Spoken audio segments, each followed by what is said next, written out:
जय माताजी मित्रों। तो परिक्रमा अंबाजी गब्बर। तो मित्रों आजना विडियो में आपणे आ गुफा की बात करवाना छीए।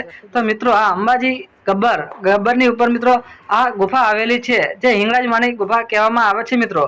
तो आजना विडियो में आपणे बात करशुं के आ हिंगलाज मानी गुफा विषय मित्रों। आ गुफा नी अंदर मित्रों अमे बंने आव्या छीए अने सोनल पण साथे आवी छे। सोनल पण दर्शन करशे, आप सौने पण दर्शन करावशे। तो मित्रों आ गुफा नी अंदर एक हिंगलाज मानी मूर्ति मूकेली छे। तो मित्रों तमे पण दर्शन करो अने अमे पण मित्रों दर्शन करी रह्या छीए। जो मित्रों आ जय हिंगलाज मां। मित्रों आ गुफा नी अंदर हिंगलाज मां नी एक मूर्ति छे मित्रों। तो मित्रों आ विडियो तमने गमे तो मित्रों एक लाइक करजो। तो मित्रों आ गुफा नो बहारनो नजारानी वात करीए तो मित्रों जो आ रीतनो कंईक पत्थर छे, पत्थर ने नीचे मित्रों गुफा पण आवेली छे। तो विडियो ने लाइक करो, शेर करो। जय अंबे मां, जय माताजी। सोनल आवजो भाई।